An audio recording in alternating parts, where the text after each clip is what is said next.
listening to 27 Talks Podcast. Step into the world of hair. We've got ideas and stories to share. Supporting salon culture and life. We'll provide the education. One talk at a time. You're listening to 27 Talks Podcast. With your host, Amber Pope. We'll tell you all you need to know. Let us be your inspiration. Won't you join us for the ride? One talk at a time. This episode, Amber sits down with Vish creator and CIO Timothy Howard. Hi, and welcome to 27 Talks. Today, I'm so excited to share with you my guest, Timothy Howard.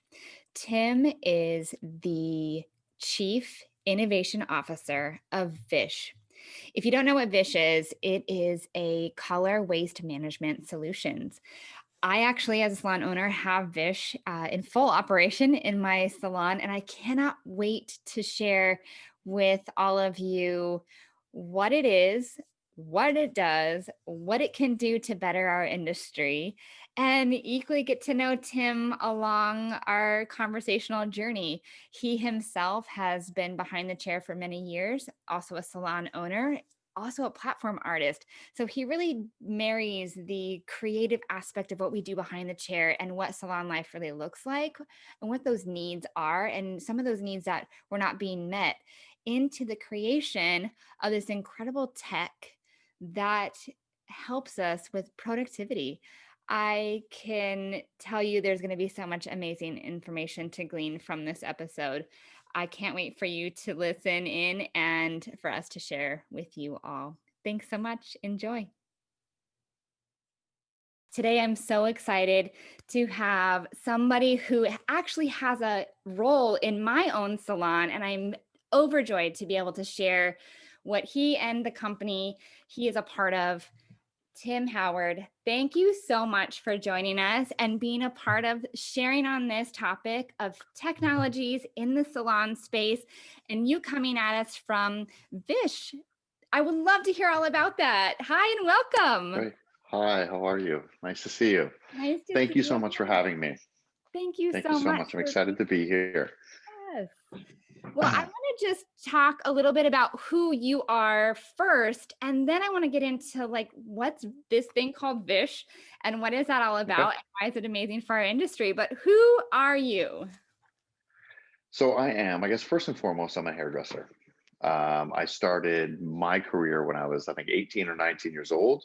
I went to hair school, and I actually went to hair school out of default. I wanted to do fashion design, and I was at the time back where I am now, which is in St. John's, Newfoundland, Canada. And I arrived here from the UK after going to high school there, and I thought I could just kind of walk into fashion design school, but turns out there wasn't one here. So I ended up doing hair by default, and I almost got kicked out of beauty school twice, and then finally graduated and started my career in hairdressing. Yeah, after not taking it very seriously while I was in school. It's kind of hard sometimes to kind of get your brain wrapped around, like, especially changing gears like that. I'm sure it was sort of this uphill struggle. Yeah, I mean, I'd never really touched hair before. It was literally just like, yeah, I got a year. What am I going to do? Well, I might as well try that. So it wasn't much of a desire. Yeah, yeah. That's awesome. I always say that hair chose me too. Like I just sort of stumbled into it and I was like, let's give it a shot. And once you get hooked into it, you kind of get hooked into it.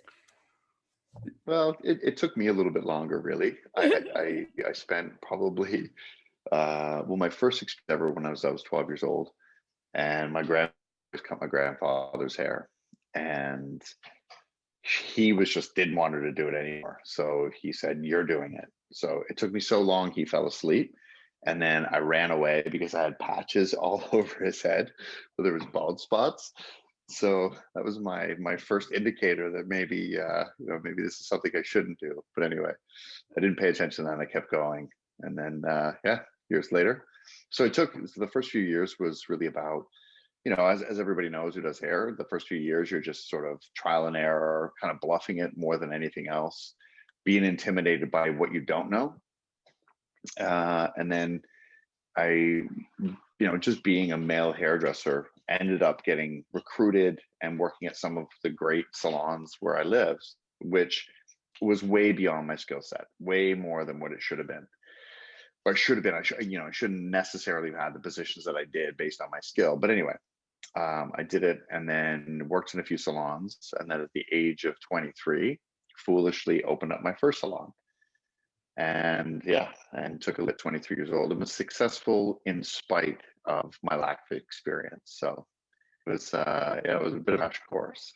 That's amazing. That takes some serious guts.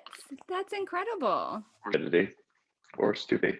It's not necessarily guts. Yeah. That's awesome. So then how long was your journey, behind the chair then? How long were you actually planted feet behind the chair? Total behind the chair was about 20 years, 22 years, I guess. So I had my first salon for a few years and I had a partner. It was actually my partner that I was with. But we split and then I went and opened up my second salon. And actually, I think it was around 1999, 2000. I was unhappy in the industry, just feeling like, so as you know, owning your own salon, unless you're having a lot of outside influence, there's nobody that's really mentoring you. You're mentoring other people most of the time. And I just felt like I really missed that mentoring period. So I gave myself a goal. I went to a hair show, a big hair show in the US, and I saw a bunch of platform hairdressers up there. And I gave myself a goal then. I said, look, if I'm going to give myself 3 years to get on stage to do hair. And if I don't make it with 3 years, then I'm going to quit the industry altogether.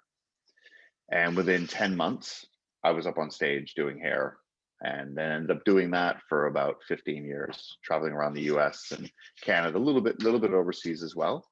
But yeah, I mean, it turned around. So, like I was saying earlier, it's that part when you're a hairdresser that you don't feel confident because of your skill set. And then you hit that amount of time that you've just had the right amount of practice in. And then it ends up taking off for you, or you end up becoming really good. So when I got into working for one of these this product company, I ended up just having some really great mentors. Some of the people that I work with in the industry are like Alan Ruiz, Gerard Scarpese, who now is Hairbrained. So Ricardo Dennis, these guys were my mentors. And that's where I really kind of fell in love with the craft. But it wasn't until about like 7 years in that I became good at that. That's amazing. What an incredible journey. And I think that's what's so phenomenal about this business is that you can really like set your sights on something. And like, if you've got like the stamina to do it, you can get on any path. I mean, it really can take you in so many incredible ways. I mean, it's absolutely. Well, somebody said that to me early on in the career. They said, being a hairdresser is like a chef. You can choose to flip burgers for a living, or you can work in amazing restaurants and travel the world cooking. So it's just really whatever approach you want to take. Is you can kind of take wherever you want to go. Like you said, you can really just be a hairdresser in your salon, or you can travel the world and do hair. So I chose the latter. That's amazing. I'm sure the stories are incredible, and we could go on and on and on about just that aspect alone, but that is not where your journey ends. I mean, you made that incredible like ride all the way till then you stepped away from behind the chair onto the stage. And then what comes next for you? So so I was traveling around doing a lot of hair and trying to run my salon. And then I had an idea about 10 years ago for what we're doing today, but a very slimmed down version back then. Mm-hmm. Basically just looking at January, February, March, this time of the year, when you spent your money that you've made in the December months and the busy months, is where is this money going? And I would watch and be guilty of it myself, watch hairdressers just all colorists pour the product down the sink. So I had an early concept that I kicked around for quite a while, just in how to fix that problem, how to make how to get control of that part of it. Now, unless you're standing at the color bar every day, this is a problem. You can't solve it. there's always been methods in the industry that weighing what you throw away, you pour it in a bucket, you do all these things, but it didn't really change behaviors. And I knew that technology was the way to go about it. The challenging part of it is that um, getting that off the ground as a hairdresser, building technology, early days of apps, I didn't have that skill set. So it took a lot of digging. It took almost from the time of the creation of the thought to actually starting to work on the project was about 5 or 6 years. And then started on it. And it was a really tough journey in the beginning. Actually, the first product that we did not work. We ended up, it just died. It was not written properly. It did not work properly. So there was at some point where it got scrapped and the whole company got started again to go off from the beginning and do it all again. That's insane. I mean, that's insane that to really hit this Yeah, major wall and it doesn't work, but yet that there's still a need. There's a need and there has to be a absolutely. solution. Oh my gosh, you're like Yeah. just trucking along despite adversity. I mean, that's incredible. I didn't realize that. I'll write a book about it one day. It was an amazing journey that was full of the most aggressive pitfalls that I would ever couldn't even imagine experience. But again, I go back to that stupidity part, right? Smart person would have quit and would have just said, no, you know what? That's way too challenging. But anyway, stupidity, perseverance pays off. So There's something really genius in there. And you get told no and you just keep doing it. And it's truly amazing. That's fantastic. So all thank this you. adversity, and then is there anything in between? Yes, I'm sure like you could go on. I want to read the book. When you write the book, I'll read it. But from that point to then really entering into what is now going to become Vish, is that about just a segue? It's just like, no, hit the wall, back to the drawing board, and then it ignited? Well, no, back to the drawing board. And in fact, at that point is when my brother, who is not from the industry, joined me. And he had a very different sort of skill set that was ended up kind of recreated the product as to what it is, right? So just that combination of the two, it was about waste, and it still is in terms of just helping salons be more profitable and get rid of that and make sure their bottom line and the profit margins are better. But it's also just about making the whole color room, the color experience, the interaction much more systemized, much more insightful to the salon owners. Data driven is what it is about, right? Because there's one thing, like, you'll get rid of waste, and Vish does that incredibly well. But then what?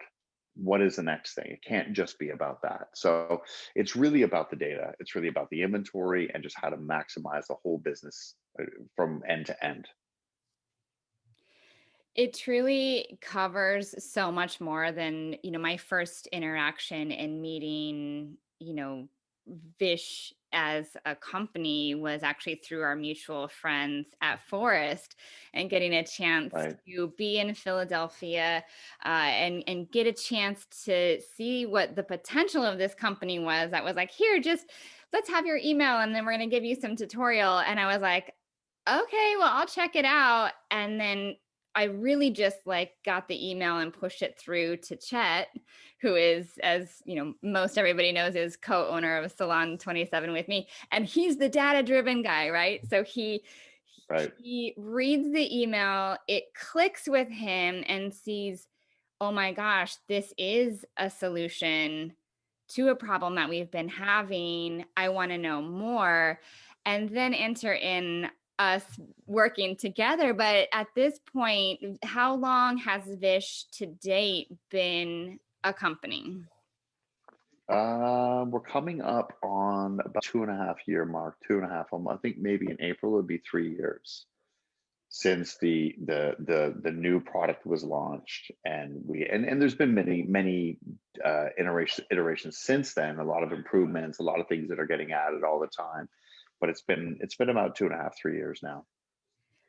The basics of what the program itself and you guys as a company in terms of just waste. I mean, I'm gonna Yeah. testimonial on my own podcast and YouTube right now that, oh my gosh, it totally works. You guys, it totally works. Yeah. It works, it works, it works, it works, it works, it works. But it is so much more than that too, because truly the data, like you were saying, and being able to run deep analytics on your business, you really get to dive in layer by layer, whether that is a service provider, your salon as a whole, what brands you're using. I mean, really, there's so much information that you guys provide to us as a salon owner or a service provider.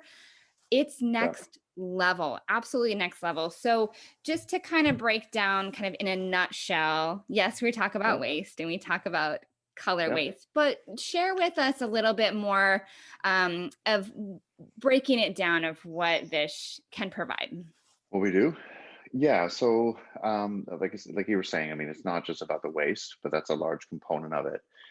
Is a couple of things that we look at, and it's a journey with us, right? We really do focus on getting your team using the software. So where I'll start is there's an iPad app, and your hairdressers interact. We have a Bluetooth scale, so we use this scale right here, which connects wirelessly, largely Bluetooth to your iPad.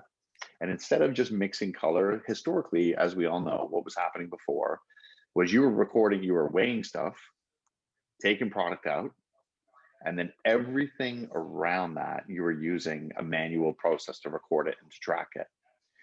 I was notoriously bad for not recording formulas. I was notoriously bad, and so was my team, for forgetting to charge for toners and on services. So we knew that that's where we needed to focus. So while hairdressers, we don't want to change what they're doing, they just mix color as they always have, instead of they just touch on the screen what it is they're using and weigh it. While that's being done, we do a lot in the background. We are calculating how much color is being used. At the very end, you take your color bowl and you put it back on the scale. We calculate what's left in the bowl, save the formula for you so you don't have to. Update the amount without the waste and store it for future use. If you did an add-on service, if you used, one of the biggest problems in the industry is that, from one hairdresser to the next hairdresser, the profitability is completely different.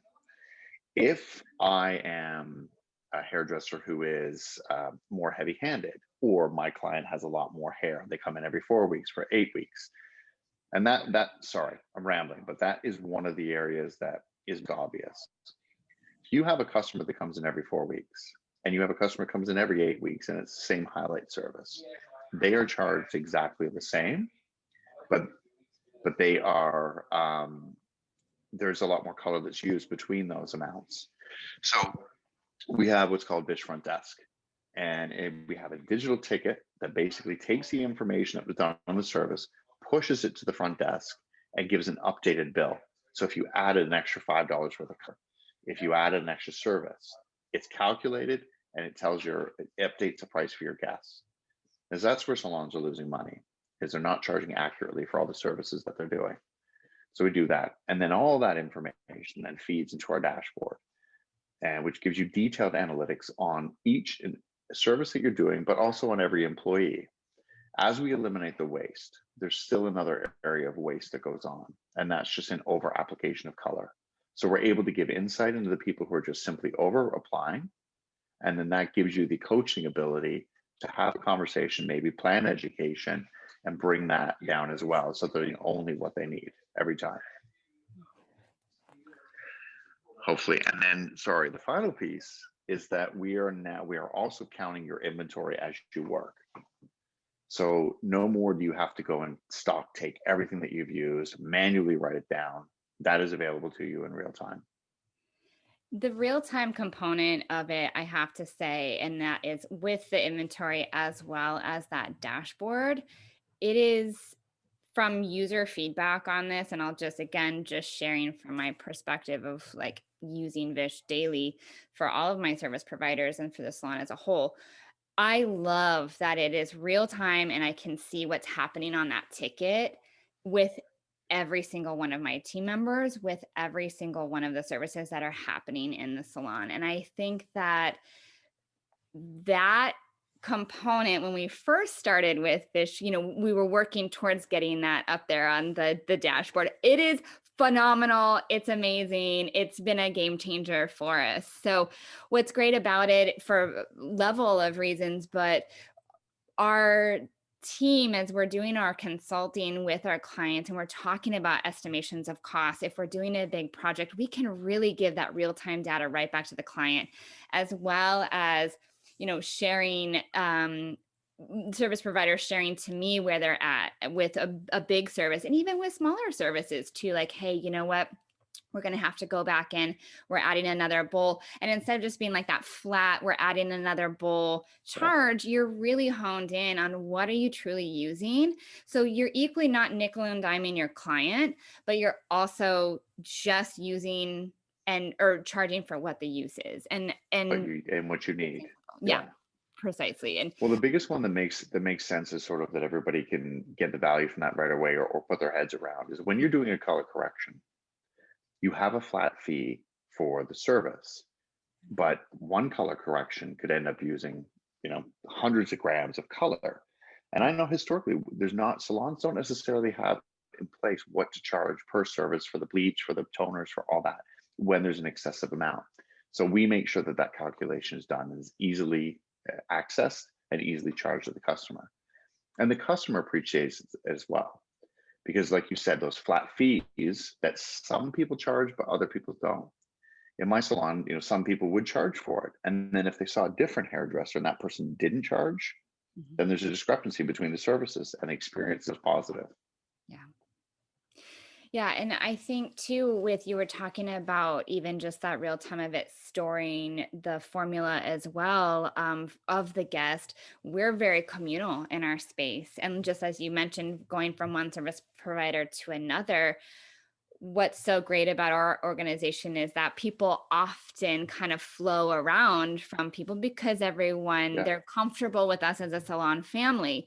And to be able to recreate that formula to like a point of a gram, I mean, that's pretty incredible. Pretty incredible. Now, obviously, everyone's got their own artistry, but the palette that you're going to create is there. And so it's really baking. Well, what's that experience like on the reverse, right? So what is it like when you don't have it? How is that experience for the customer? Yeah.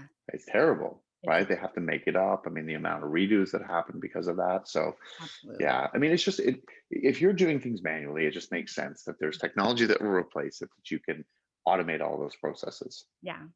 And I love to, because I am always going to say, like, I love tech. I love exploring in new tech ideas. Obviously, that's why we've got you guys with us, but I do love a good paper and pencil. I'm not going to lie, but what's really great about it, what I have to say, is that note feature that you guys have, it's so fantastic. And so I'm just like typing like crazy and putting notes in for, anything, that the client had a remark on, or notes for myself, always leaving those breadcrumbs on that client ticket through the app, which is fantastic. So for anybody who's like still scribbling away on paper, which I actually do both. So there's something cathartic for me. It gets stuck in my brain that way. But as far as like, even the notes of the service, and then as well as just the formula, it's really lovely to have everything just streamlined. And also another side note, and not to be just like telling you all my stories, I want to hear more about Vish, but I have to tell you guys that during shutdown, when we were really backs up against a wall, and what are we going to do?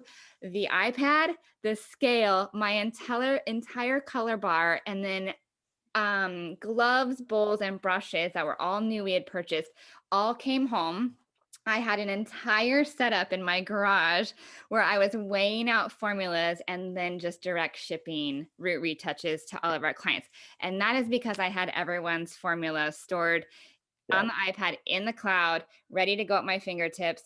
And man, you guys saved us for that. You guys really That's did. that's a great point. That really is a great point. And we saw that time and time again across all the salons that we're in over COVID, is that a lot of people were doing the exact same thing. And then how would you have done it before? You had been calling up, looking for formulas, you've been chasing down those cue cards, Yeah. everything there right at your fingertips. And that's the thing, like it's, in what you said about being a family salon, it is sharing. The formulas belong to the customer and they should be accessed by everybody in the salon. Yeah, absolutely. And it streamlines it to the just absolute perfection. It's great. It really is great.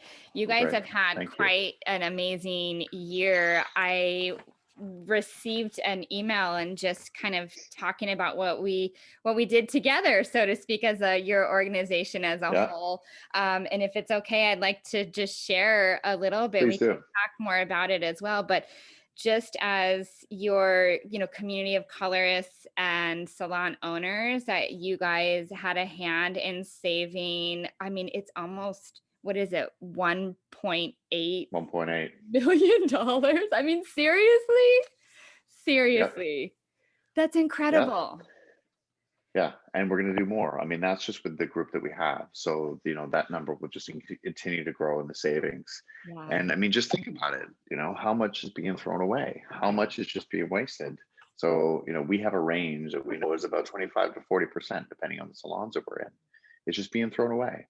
Yeah. And I see it time and time again. It's unthinkable to do that with any other inventory that you carry. Yeah. Right? You wouldn't be okay with it just being. So, that is it's a really impressive number, and we're very, very proud of that. You guys should be. It's truly incredible. And Well, it's all you.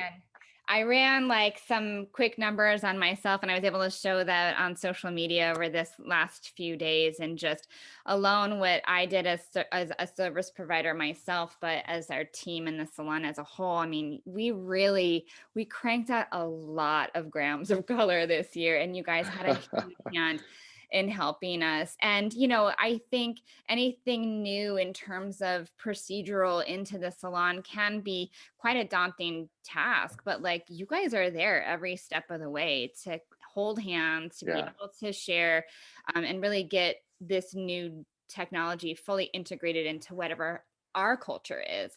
And it works. It absolutely works. It's important. I mean, the thing is that it's a process that hasn't existed before with technology.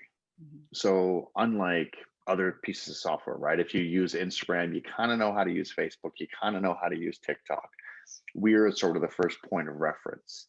So for some salons, I mean, it literally takes 15 minutes worth of training and you understand how to use our app. But it's that remembering those little steps and working that into your daily workflow, that we are more than happy to be there every step of the way and provide ample training for teams. We pride ourselves, where I work on a day-to-day basis is with the customer support team, customer success team, is that we want to provide the same level of service that you give your guests. And that's really important to us. So we want to be there and available when you need us, and any resources you need, that we're there as well. So thank you for bringing that up. Yeah, it's been really successful. And I know that we kind of used myself, because I have the most established book of clients out of the entire salon. I was sort of like the benchmark, like if Amber can do it, anybody can do it, sort of thing. And and now at this point, I want to say Chet ran those numbers for me with our last newsletter out to our salon.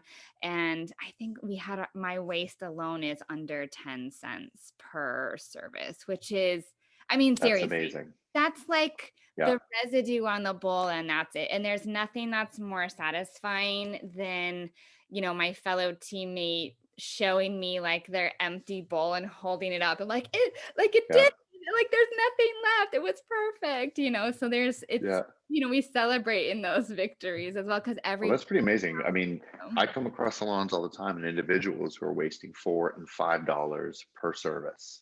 A lot of color. And you're down 10 cents. Yeah. That is a huge accomplishment. And that's fantastic to hear that. Pretty cool. It's really cool. So, and also, one other thing to just kind of elaborate on in terms of like, yes, money matters into the salon, and inventory matters. It is like cash sitting up against the wall, like waiting to be dispensed.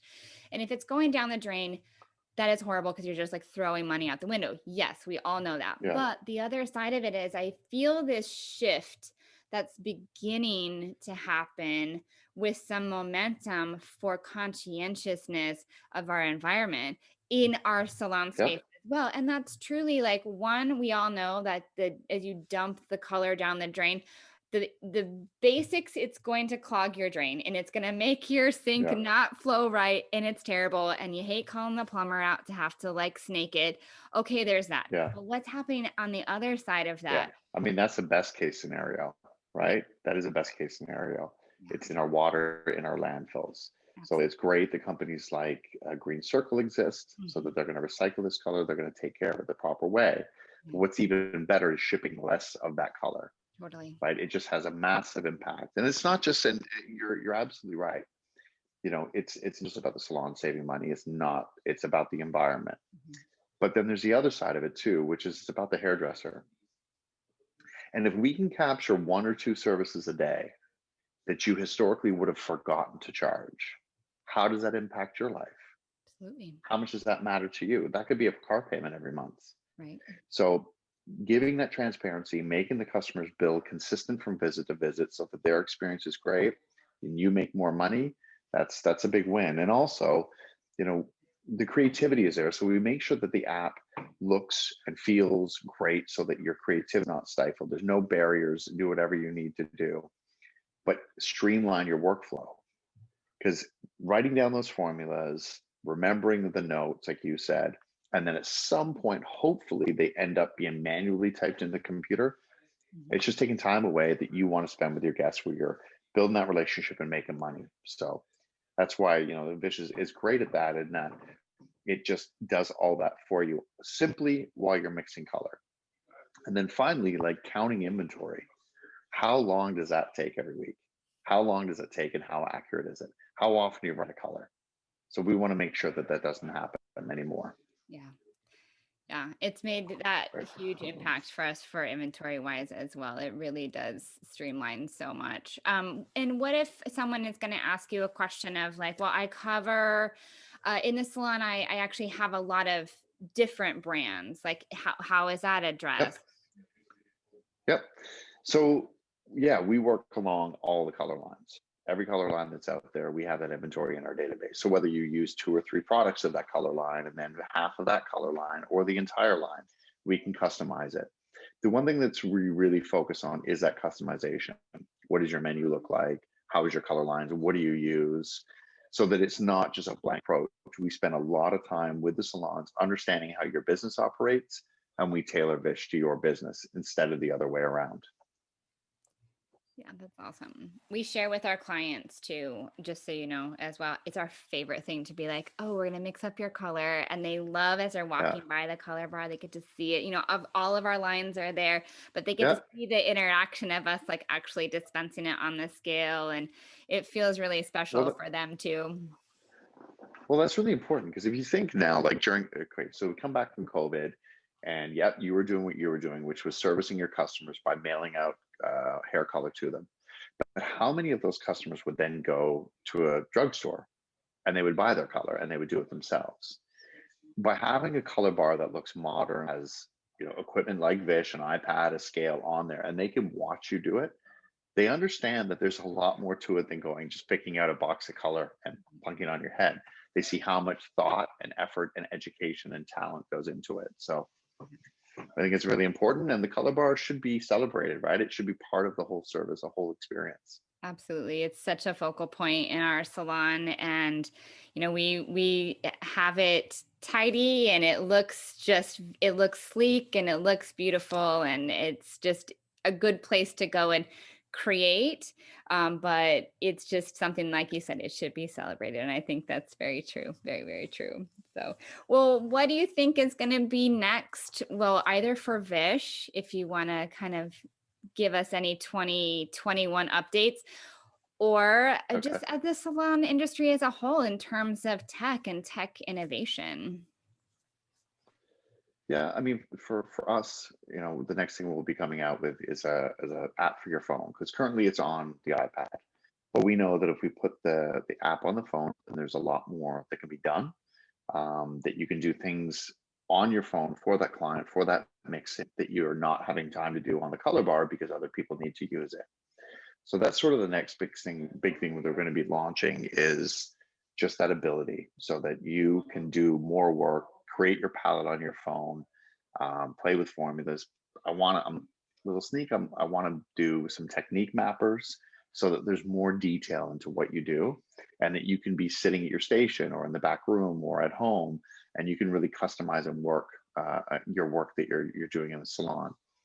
But in terms of technology for the industry, I mean, I think I mean, I'm not, Instagram, TikTok, all those things, and social media, and networking with your clients and getting them to follow you. I mean, that's going to continue to evolve, of course.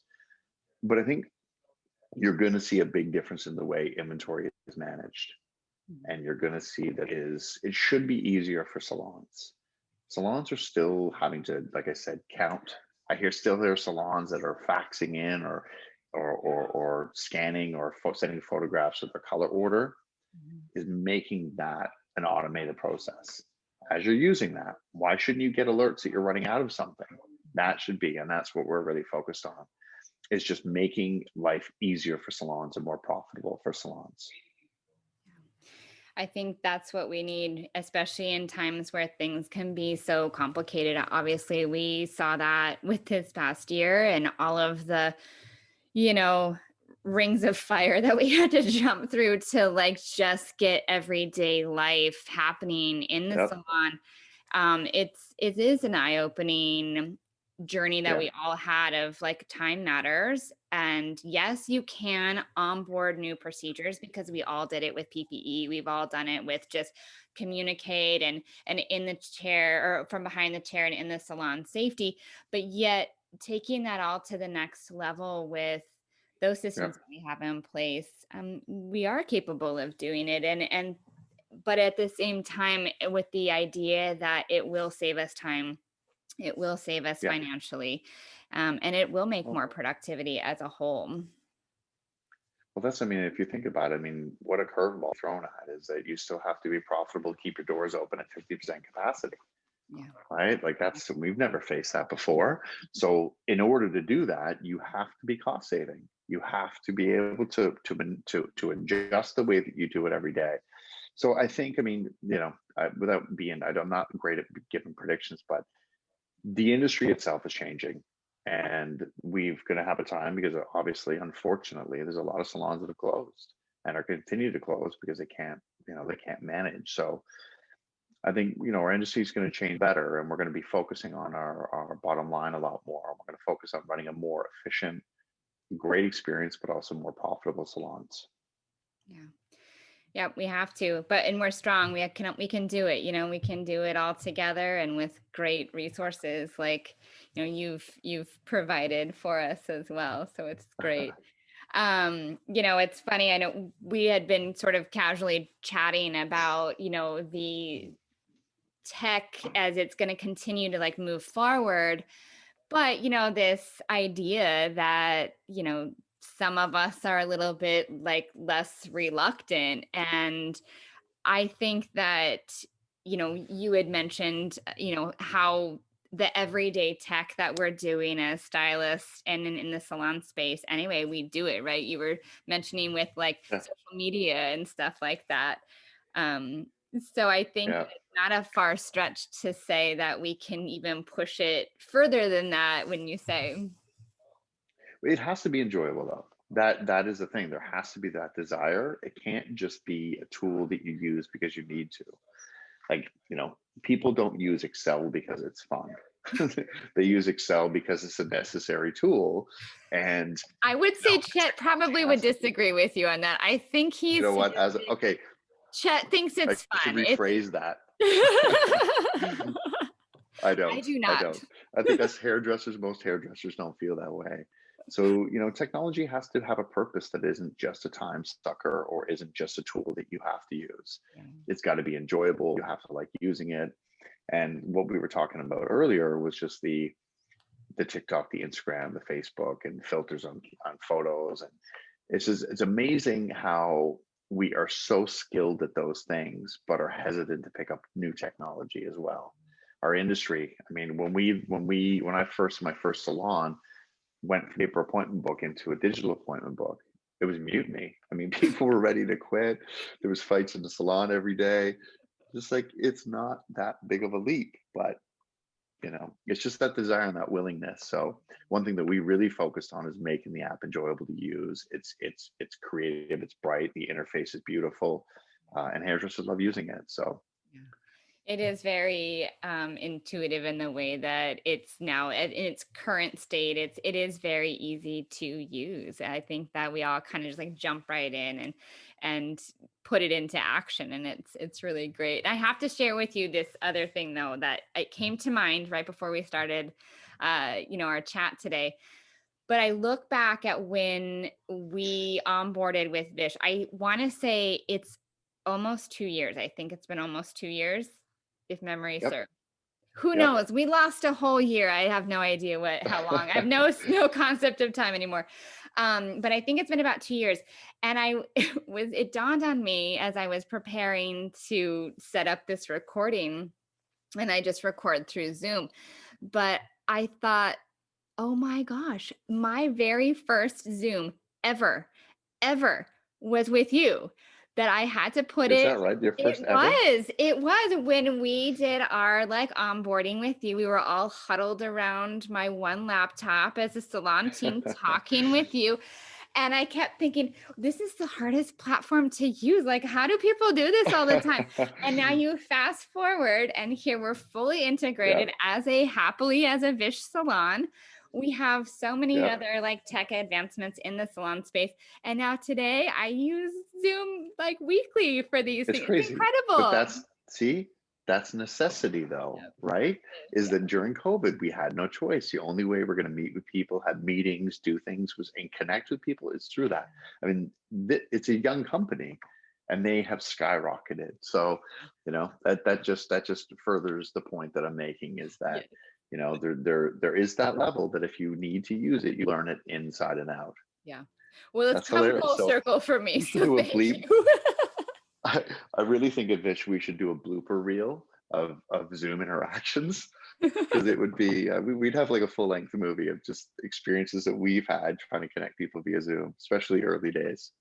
Yeah, it was yeah, I don't think that it was very successful, that first one. It was a little rough. But now Yeah, we've all we come. sometimes spend 30 minutes just trying to get people to turn the camera on. So Well, we're all making it. Some of us slower than others. I'm in the slow yeah.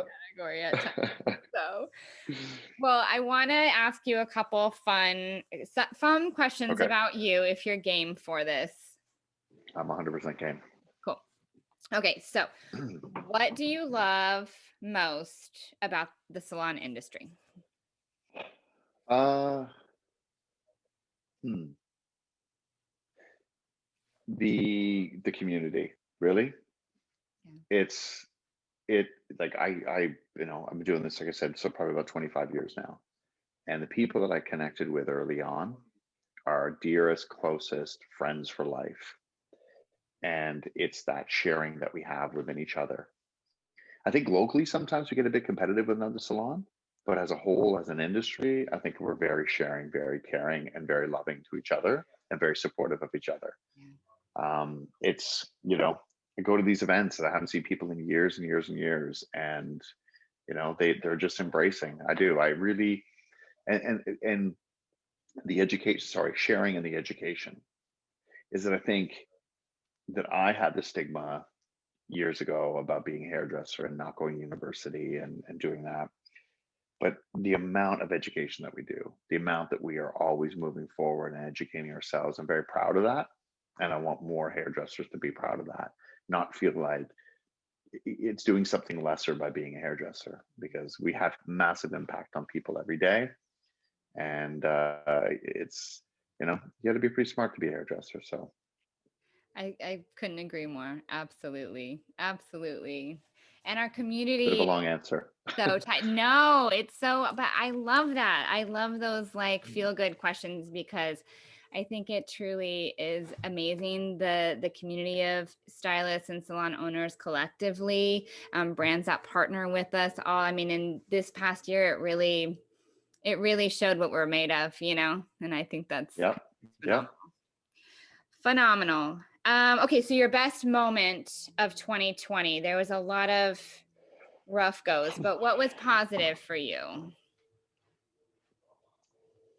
Ah, there was, I mean, a lot. I think taking that time to pause in the very beginning of it, I think that was difficult. It was difficult to slow down. It was difficult because of the uncertainty. I mean, all of us felt it, when you go from revenue to no revenue, when you go from working insane hours to not working very much at all and not knowing what's on the other side of it. But taking that time, and I encourage other people to do it at the same time, is just enjoy it. Yeah. Like, try to get outside, try to do things, and take time for yourself that you haven't been able to, because the next time we do this, hopefully, is when it's retirement and not another pandemic. Right? This is a pause that we're getting, and it's a pause to think and reevaluate and find out what's important. Yeah. So that was, I mean, listen, there was tons of difficult things about it, and I'm not trying to make light of that time because it wasn't super positive for everybody. But for myself personally, it's just taking that time to kind of slow down a little bit, only to ramp back up again and right back at it. But Yes. yeah. Yes. Yeah. That reflectiveness, I think, is key. And sometimes we have to get like forced into it. And Well, what did you do for the first month, the first 2 months? I mean, when you weren't open, things weren't happening. I mean, maybe, I mean, I know in each state it was different on how long it lasted, but we for the were, first 4 weeks. yeah, we were closed for just over nine weeks as a whole, even though the state said we could. We closed early and then we opened later than the state Yeah. allowed us, for comfort, really, and for Right. figuring out Right. what it was going to look like. I literally lost half my body. That's what it felt like. Cause I'm at home, wife, mom, homemaker, all of those things. Like I can get that, like, okay, stir in the pot on this side. I'm good. And then this side was like all my creativity, being physically able to touch people, share with people, all that was so stunted that even though I love that other side of my life, I didn't know what to do. I literally did not know what to do. And so thus the talks began, because I was desperate There for you go. something. I was desperate for something. And then it was just like, weekly, sometimes 2 or 3 phone calls of, FaceTimes with the team, just to feel that we were connected. And then just endless sharing of trying to figure out what is reopen going to look like. And if you had the crystal ball, I wished, but a lot of education during that time, a lot of education. So, and that's the thing, you can either sit back and sit back and stress about it, and I mean, naturally you're going to stress about it, but you can also just change things and do things differently. So obviously you did. I mean, and then I found a new look at salon you. during shutdown, and we reopened in a bigger space. So that's a whole other topic too. Amazing. Listen, I was on the talk with Sam Via, and I said, 2020 gave us the yuckiest lemons, and I tried to figure out the most delicious recipe for lemonade, and here we are. You did it. Here we are. Congrats. Same to you. Same to you. Okay, if you had to pick foliage or balayage, or foils, like classic foils or balayage. Well, yeah. So funny. I've kind of put my hand back in color recently after being away from it for a while. Did you? And balayage at first, and then the results weren't quite there yet, so I switched back to foils. Yeah. It was, it's just like I forget how simple it looks, but how many things are involved to pay attention to while you're doing balayage. So I'm still working on that skill again, brushing it up, but I default back to what I did for so long, which is foliage. When I first started like diving into balayage, I was working as an independent contractor at the time. And so I'm reflecting on when you were saying as owner, you didn't have anyone mentoring you. I was just kind of solo on my own island. And this trend was like skyrocketing back again. And I remember going back to like, okay, cosmetology school. I remember in the textbook, this French technique of highlighting hair naturally, sun-kissed highlights. Yeah. And I'm like, none of that made sense to me. It took me like 5 years to even get where I Yeah. would even like charge for it, because learning it when you went to school with like having those highlights, like it looks like they're growing right out of your scalp. And if they aren't, your client is coming back in your chair going, you did it wrong. Fix this. Yes. If you sneeze and have roots, no. So it's hard to like switch. And now I'm so envious of, students today who are like, man, they just have it That's what they so learn. naturally. But, I learned the highlighting cap. So I went from highlighting cap to foils to balayage, back to foils. Now I'm going to break out the highlighting cap again just for some old school skill. Yeah. I keep threatening that too. I'm like, I'm going to find a way to make it really cool. What's your favorite place to be? I know you've got a chance to kind of be in many, many places, but what is that special place for you? What do you mean, like travel wise, or just what makes how do you mean feel that? the What most direction? comfortable? Like, where are you the best you at? I haven't discovered the best me yet, so I can't really answer that fairly. I love that. That's a great answer. I mean, just got to spend a great holiday season with my family, my friends. I mean, I've been away from my hometown for about 4 years, just on the road working for the last 4 years. So I got to come back here. And again, fortunately, that there's very low COVID, next to no COVID. So socializing was opened up, and I got to spend time with my kids. I got to spend time with my family, my brother and I spent a lot of time together. It's been great. So that's right now immediately. But I discovered Japan, Tokyo, about a year and a half ago before COVID, and that's my other spot. I need to explore that a little bit more. That's awesome. It's like a place that I know I could spend a good few years getting lost. It's calling you. It is. That's fantastic. Yeah, for sure. What is the last thing that inspired you?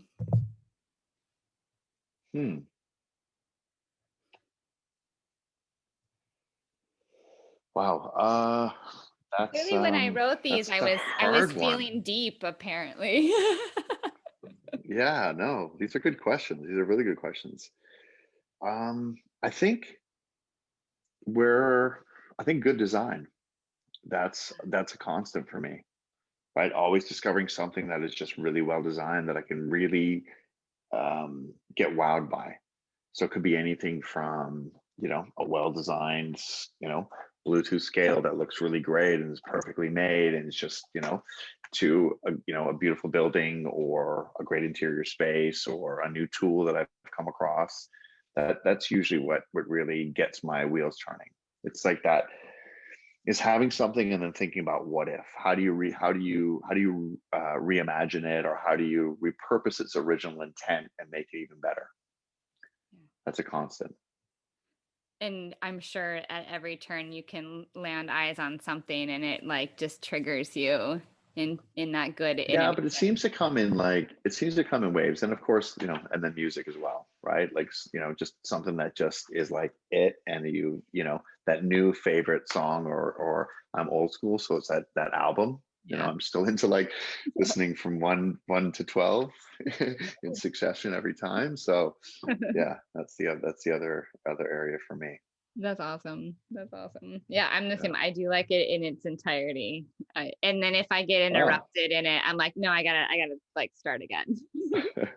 Back to the top. I listen to music with my daughter, as we usually get through 3/4 of the song before she's on to the next one. And it's not like the attention spans like 2 minutes 45 seconds, and then it's next. Yeah. Those days of just like the headphones on and just like sunk back Love in it. the couch and just like immersed in it. It was like like a full experience. Yep. Yep. What's one thing that has to be on your daily routine? The news and coffee. Yeah.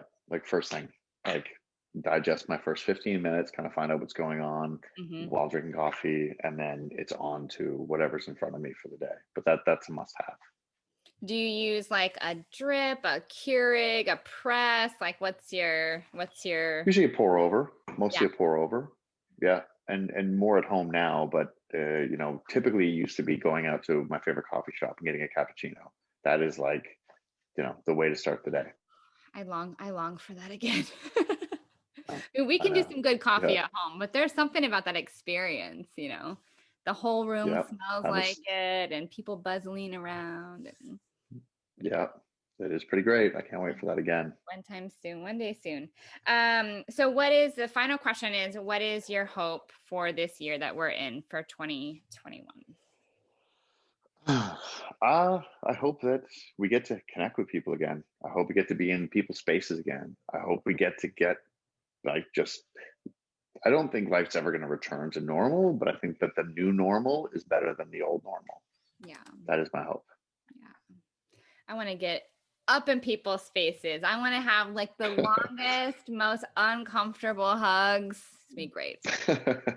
Be all over it. You're into giving those awkward hugs, are Yeah, I've had a Yeah. year now of not, so it's gonna be next level when it happens. Well, I can't wait to see what this year brings for Vish, for you. I know we're excited at Salon 27. We just can't, wait to see what is coming our way. But I'm so grateful for you and for everybody at Vish for what you guys do for Thank us. you. I'm excited to share this with our industry because I do think it's something that this is our future. This is our future. And Like I said, we're really happy to be in a position where we are, coming out of COVID, helping salons save money, helping salons grow. It's a really great fit right now. And I think what we're able to offer salons is gonna help carve the future for them and open bigger, newer, more locations. So anybody who's listening who wants to schedule a demo with us, find out more, just go to getvish.com. So getvish.com. get Vish and you will not be sad because you will get results with Vish. It's so good. So good. Tim, I can't thank you enough for sitting down. My pleasure. Thank you very much. The snowfall looks beautiful. So snow falling. Yeah. Beautiful. I wish you the happiest of New Year's. Thank you for everything, and thank you for your time. Pleasure. My pleasure. Thank you so much for having me. I really appreciate it. We will talk soon. Bye. Bye.